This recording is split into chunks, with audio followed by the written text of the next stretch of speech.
going to continue talking about different ways that citizens can engage with their government and have their voice heard in a democracy. And the last time we met, we were talking a lot about this idea that citizens can share their views with public officials. So what are some of the ways that you know of that citizens can have that direct communication with public officials in order to tell them their views on issues? Yes? We can go to government buildings and talk about secretary. It's very rarely to talk with government especially, but we can share it and we can share our minds in social media. Yes, of course. For example, Facebook or, I don't know, Twitter, Instagram, we can share our... Sure, yeah. Absolutely. So you can go directly to their offices to share your views. You can do it through social media. What else? How else can you communicate with your public officials? Be a public official. Be a public, okay. And then you can talk to yourself or talk to your colleagues. But is there any other ways, any other methods that you think people in Ukraine are using? Yes? Maybe make your personal vote on some website, like in Ukraine we can make our vote in website of our president, for example, to change something in our country, and if other people will approve it, it will be considered in our government. Absolutely. So you can participate in electronic polls. Also, you can share with them when they ask, like a referendum or maybe revolutions. Yes, I think that's definitely a way to send a message. But sometimes they want to hear, sometimes, very rarely, they want to hear your thoughts. And then you can share with them. Absolutely. And that's what we're going to focus on today, is times when they actually do ask. Although all these ways that you've suggested are very important, and there's others that you'll read about in the textbook as well. But one method that has started to become more common in Ukraine is when representatives, public officials, hold a town hall meeting. So who thinks they can explain what a town hall meeting is? Anybody? Grant, you want to explain what it is? Yeah, sure. A town hall meeting is a forum in a way for public officials and their people to interact, and it's usually done when the public official stands up in front of everyone, usually held in a town hall, and they can either ask questions to the constituents and hear their voices, or the constituents can actually ask their public officials questions to see like how the public official feels, and also to see how the general public feels. Absolutely. And it's usually done on like a single issue. So for instance, it might be something like there's a proposal to build a park in a certain part of town. And it would mean destroying maybe some of the trees, and it might cause more traffic to come through that community. So before they move ahead with that plan, the officials might hold a town hall meeting where the public comes to share their views. So this is a really important way that constituents can share their views on issues before the public officials actually pass new laws or make new policy. So I know this is not necessarily commonplace in Ukraine, but this is developing. And I'm sure, meeting you all today, that your generation is going to really take this practice to the next level. And so we're going to practice today. What does it look like to do a town hall meeting? So we're going to do what's called a simulation, which means we're going to act out an actual town hall meeting. So you probably noticed that I have some signs up here. So first of all, I have city council. So 3 of you will play the role of members of the city council. And your job is to listen really carefully to your constituents and maybe ask some questions of them, but really take in what they're saying to think about whether or not you should pass a new law. The next group is going to be a highway safety group. So this is a group that organized to promote highway safety. Then we have law enforcement groups, This would be members of the police community and others involved in law enforcement. We have this group called messengers. And these are people who, on bikes or on electronic bikes or mopeds, are quickly moving through traffic to deliver messages for professionals during like the business day, or maybe even delivering a pizza or something. But they're trying to get from one place to the next very, very quickly on bikes or motorized bikes. And the last group are people who work for telecommunications companies.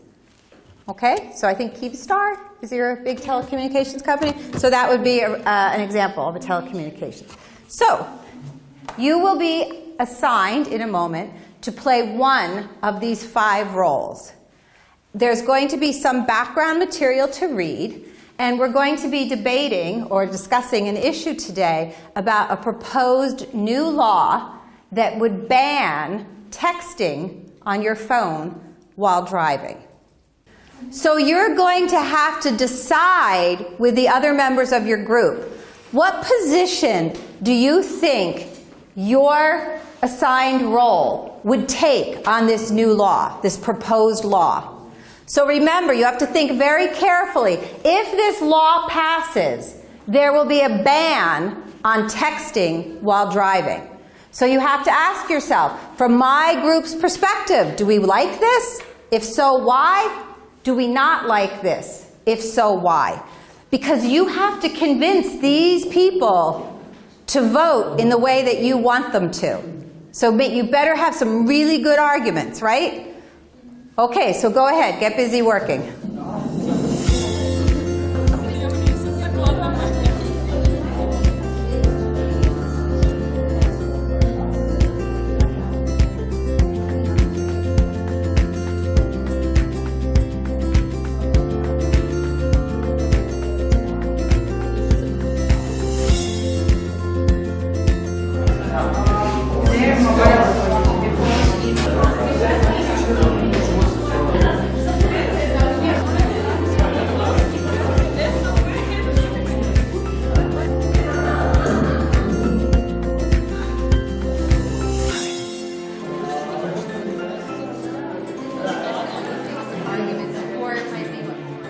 Okay, now that you've all had time to prepare for your role, we're going to hold our town hall meeting. So I just want to review with you what actually happens at a town hall meeting. So as we said before, usually the representatives are seated at the front of the room, and they offer a few minutes for the members of the public to speak to them. So usually what happens is you stand up. Sometimes you might even come to the front of the room and speak into a microphone. Other times maybe you stand where you are. But what we're going to do is that you'll stand up, you'll give your statement, and they might ask you some questions just to clarify what your views are.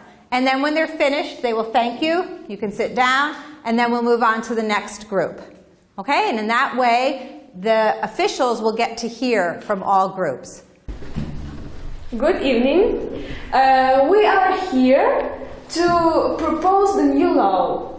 It calls, should there be a law making it illegal to use phones while driving? We want to hear your thoughts, we, the City Council, and then I think you will hear our thoughts, and then we will decide, will using phones be illegal or no? I think we will start from the highway safety group.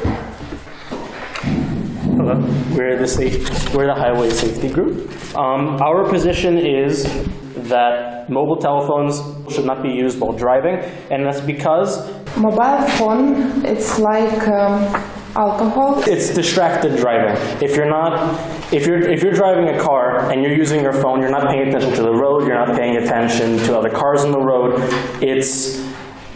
It makes other drivers unsafe. It makes your people that you're in your car and yourself unsafe if you're not paying attention to the road, following laws, and if you're talking on your phone.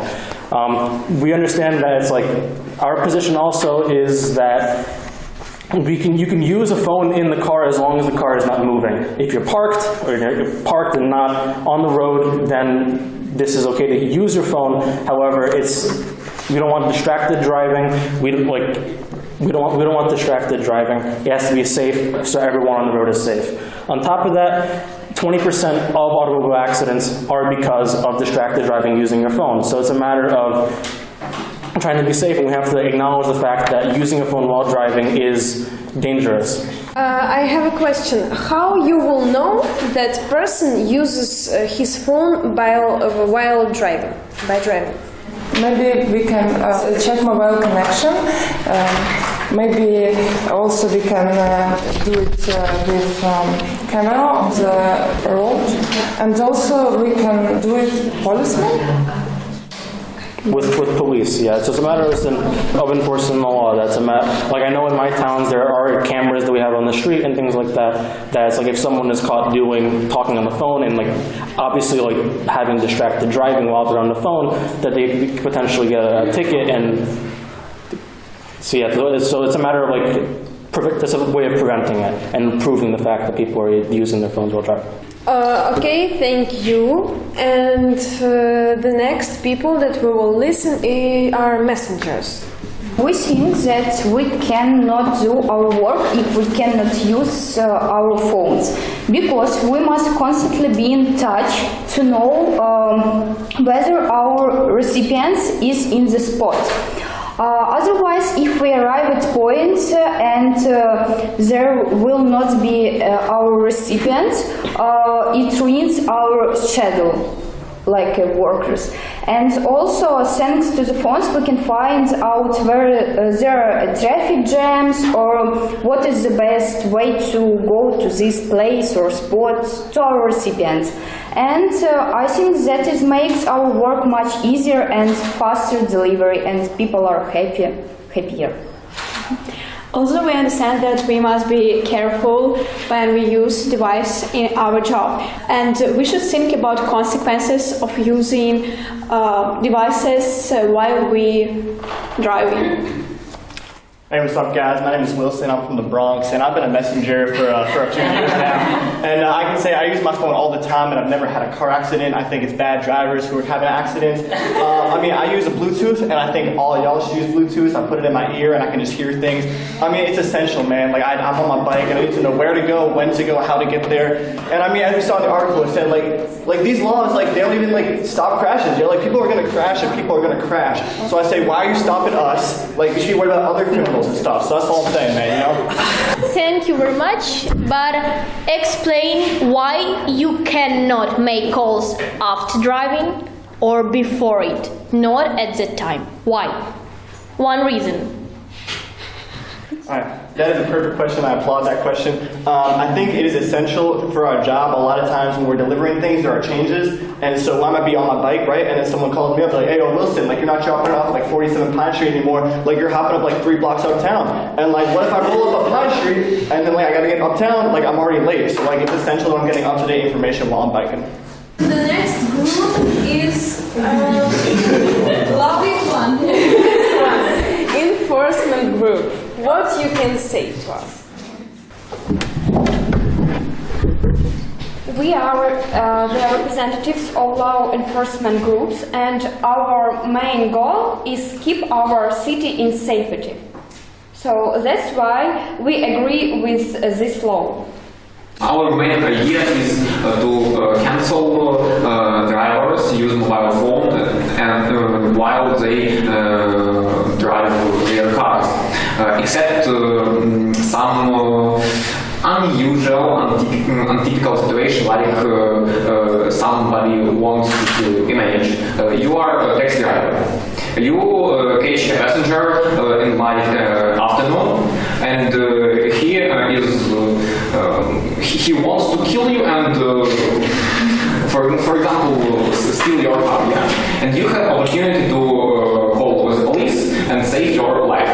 That's all you can do this call, and it won't be a problem for traffic or for this process.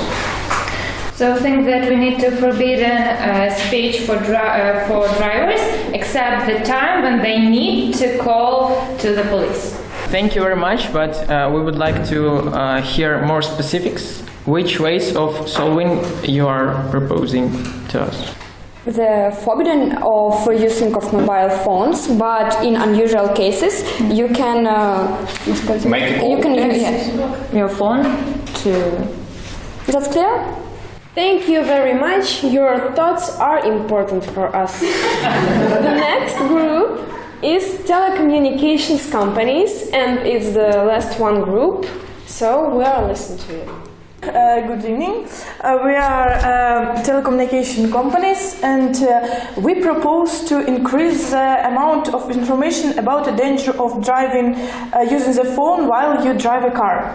It's just inscription smoking kills in the pack of cigarette, because you have to understand that your life in your hand. So, and what we propose, as we are a telecommunication company, we want to show on the TV that you can use a phone, mobile phone in the car, but that is your responsibility and that can bring to car accident. You need to understand it. But another way, you can use the phone in mobile in the car, but you need to have headphones or Bluetooth. That's what we propose. Okay, thank you. And your colleagues from Highway Safety Group said that they want to keep an eye on drivers by phones. Are you agree with it? And you are saying that it's legal to keep an eye on drivers by phone? It's not correct for people, because it's just freedom. You need to understand that if you have a car accident, that is your fault, because you talk on your phone. That's all. So thank you to all of us, and now we have to decide. Yeah. Now we have to decide. We will give them some time to talk about what they've heard and for them to think about a law that they might propose based on what they heard their constituents say. While they're talking, I'd like you at your tables to talk about what did you learn from this activity, and once again really think about what value is doing these kinds of activities in school. What value would it be for you or for maybe other students in Ukraine as well? We will now hear the decision for the City Council for the law that they are going to support. Okay, so we have heard all your thoughts, and I can say that I really agree with the Highway Safety Group, really agree with the telecommunications companies, and with law enforcement groups. So I agree not with all groups, because I think that you can use Bluetooth or earphones, but not use the telephone in your hand. We understand that for the current pace of life, the necessity of distant communication remains even on the wheel.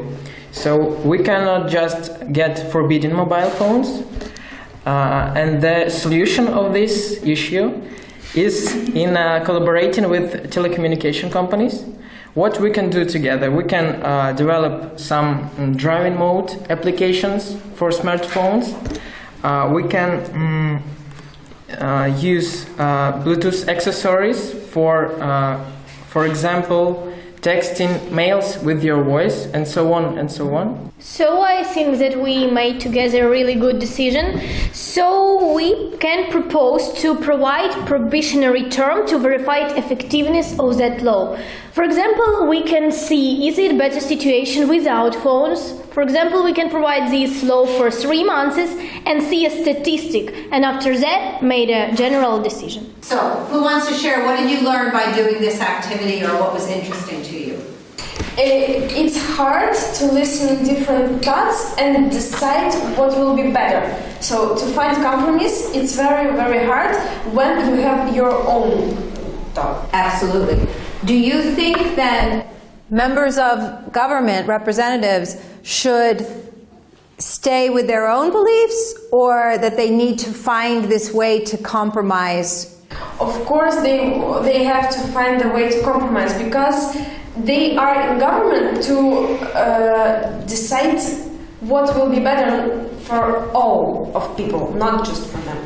Okay. So do you think now, if you heard that there was a town hall meeting in your community and there was an issue that was important to you, do you think you might be willing to go and speak? Yes. Yeah? Okay, excellent. So maybe we would have more people at that position next time.